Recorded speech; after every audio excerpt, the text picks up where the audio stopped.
अनपढ़ जेठानी, तो कितने दिनों के लिए जा रही हो? प्लेट से एक और समोसा उठाते हुए दीपाली ने पूछा। यही कोई 8 से 10 दिनों के लिए, सलोनी ने उकताए से स्वर में कहा। ऑफिस के टी ब्रेक के दौरान दोनों सहेलियां कैंटीन में बैठी बतिया रही थी। सलोनी की कुछ महीने पहले ही दीपेन से नई नई शादी हुई थी। दोनों साथ काम करते थे। कब प्यार हुआ पता नहीं चला, और फिर चट मंगनी पट ब्याह की तर्ज पर अब दोनों शादी करके एक ही ऑफिस में काम कर रहे थे, बस डिपार्टमेंट अलग था। सारा दिन एक ही जगह काम करने के बावजूद उन्हें एक दूसरे से मिलने जुलने की फुर्सत नहीं होती थी। आईटी क्षेत्र की नौकरी ही कुछ ऐसी होती है। अच्छा, एक बात बताओ कि तुम रह कैसे लेती हो उस जगह? तुमने बताया था कि किसी देहात में है तुम्हारी ससुराल। दीपाली आज पूरे मूड में थी सलोनी को चिढ़ाने के। वह जानती थी ससुराल के नाम से कैसे चिढ़ जाती है सलोनी। जाना तो पड़ेगा ही, इकलौती ननंद की शादी है, अब कुछ दिन झेल लूंगी, कहकर सलोनी ने कंधे उचकाए। और तुम्हारी जेठानी, क्या बुलाती हो तुम उसे? हाँ, भारतीय नारी अबला बेचारी। और दोनों फक्क से हंस पड़ी। यार मत पूछो, क्या बताऊं, उन्हें देखकर मुझे किसी पुरानी हिंदी फिल्म की हीरोइन याद आ जाती है। एकदम गवार गवार, हाथ भर चूड़ियाँ, मांग सिंदूर से पुती और सिर पर हर वक्त पल्लू टिकाए घूमती रहती है। कौन रहता है आज के ज़माने में इस तरह? सच कहूँ तो ऐसी पिछड़ी औरतों की वजह से ही मर्द हम औरतों को कमतर समझते हैं। पता नहीं कुछ पढ़ी लिखी है भी या नहीं भी। खैर, मुझे क्या, काट लूँगी कुछ दिन किसी तरह। चल, टाइम हो गया है, बॉस घूर रहा है। और फिर दोनों अपनी अपनी सीट पर लौट गई। और सलोनी पढ़ी लिखी आधुनिक लड़की थी। दीपेन से शादी के बाद जब उसे पहली बार अपने ससुराल जाना पड़ा तो उसे वहाँ की कोई चीज़ पसंद नहीं आई। उसे पहले कभी किसी गांव में रहने का अवसर नहीं मिला था। 2 दिन में ही उसका जी उब गया। उस ठेठ परिवेश में 3 से 4 दिन रहने के लिए दीपेन ने उसे बड़ी मुश्किल से राजी किया था। शहर में जींस टॉप पहनकर आजाद तितली की तरह घूमने वाली सलोनी को साड़ी पहन घूंघट निकाल छुई बनकर बैठना कैसे रास आता। ससुराल वाले पारंपरिक विचारों के लोग थे। उसे ससुर जेठ के सामने सिर पर पल्लू लेने की हिदायत मिली। सलोनी की सास पुरातन पंथी थी, मगर जेठानी अवनी बहुत सुलझी हुई थी। छोटी ननद गौरी नई भाभी के आगे पीछे घूमती रहती थी। सलोनी गांव की औरतों की सरलता देख हैरान होती। वह खुद दिल की बुरी नहीं थी, मगर ना जाने क्यों पारंपरिक औरतों के बारे में उसके विचार कुछ अलग थे। सिर्फ घर गृहस्थी तक सीमित रहने वाली ये औरतें उसकी नज़रों में एकदम गंवार थी। शहर में अपनी अलग गृहस्थी बसाकर सलोनी खुश थी। यहाँ सास ननद का कोई झंझट नहीं था। जो जी में आता वह करती, कोई रोकने टोकने वाला नहीं था। दीपेन और सलोनी के दोस्त वक्त बेवक्त धमक जाते। घर पर आए दिन पार्टियां होती। दिन मौज मस्ती में गुजर रहे थे। कुछ दिन पहले ही दीपेन की छोटी बहन गौरी की शादी तय हुई थी। शादी का अवसर था। घर में मेहमानों की भीड़ जुटी थी। गर्मी का मौसम, उस पर बिजली का कोई ठिकाना नहीं होता था। हाथ पंखे से हवा करते करते सलोनी का दम निकला जा रहा था।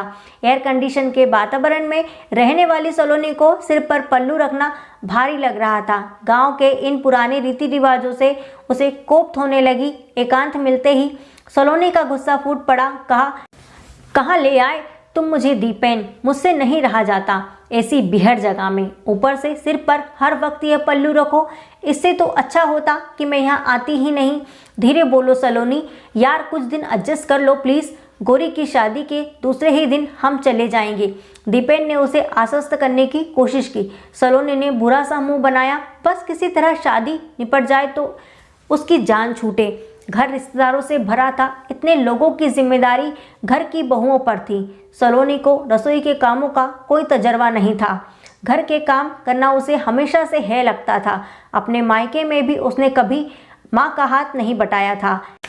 ऐसे में जब ससुराल में उसे कोई काम सौंपा जाता तो उसके पसीने छूट जाते। जेठानी अवनी उम्र में कुछ ही साल बड़ी थी, मगर पूरे घर की जिम्मेदारी उसने हंसी खुशी उठा रखी थी। घर के सब लोग हर काम के लिए अवनी पर निर्भर थे। हर वक्त सबकी जबान पर अवनी का नाम होता। सलोनी भी उस घर की बहू थी, मगर उसका वजूद अवनी के सामने जैसे था ही नहीं। और सलोनी भी यह बात जल्द ही समझ गई थी। घर के लोगों में अवनी के प्रति प्यार दुलार देख कर सलोनी के मन में जलन की भावना आने लगी कि आखिर वह भी तो उस घर की बहू है। तो फिर सब अवनी को इतना क्यों मानते हैं? भाभी मेरी शर्ट की बटन टूट गया है, जरा टाक दो। बाथरूम से नहाकर निकले दीपेन ने अवनी को आवाज़ दी। सलोनी रसोई के पास बैठी मटर छील रही थी। वह तुरंत दीपेन के पास आई और बोली, यह क्या, इतनी छोटी सी बात के लिए तुम अवनी भाभी को बुला रहे हो? मुझसे भी तो कह सकते थे। और फिर उसने दीपेन को गुस्से में घूरा। मुझे लगा तुम्हें ये सब नहीं आता होगा। सलोनी को गुस्से में देख दीपेन सकपका गया। तुम क्या मुझे अनाड़ी समझते हो? यह कहकर हाथ से शर्ट लेकर सलोनी ने बटन टाक दिया। धीरे धीरे सलोनी को समझ में आने लगा कि कैसे अवनी सबकी चहेती बनी हुई है। सुबह सबसे पहले उठकर नहा धोकर चौके में जाकर चाय नाश्ता बनाकर सबको खिलाना। बूढ़े सास ससुर को शुगर की समस्या है, अवनी उनकी दवा और खान पान का पूरा ध्यान रखती। सासू माँ भी अवनी से खुश रहती। उस पर पति और 2 छोटे बच्चों की देखभाल की जिम्मेदारी निभाते हुए भी मजाल की बड़ों के सामने पल्लू सिर से खिसक जाए। सुबह से शाम तक एक पेट पर नाचती अवनी सबकी ज़रूरतों का ध्यान बड़े प्यार से रखती। घर आए रिश्तेदारों का भी अवनी को ही तहजीब देते। सलोनी जैसे एक मेहमान की तरह थी उस घर में। अवनी का हर वक्त मुस्कुराते रहना सलोनी को दिखावा लगता।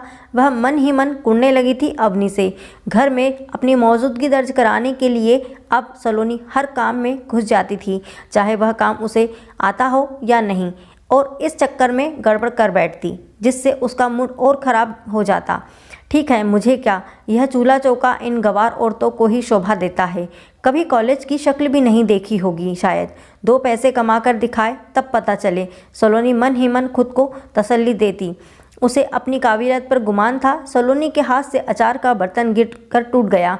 रसोई की तरफ आती अवनी फिसल कर गिर पड़ी और उसके पैर में मोच आ गई। घर वाले दौड़ते हुए चले आए, अवनी को चारपाई पर लेटा दिया। सब उसकी तीमारदारी में जुट गए। उसे आराम करने की सलाह दी गई। उसके बैठ जाने से सारे काम बेहतरबीन होने लगे।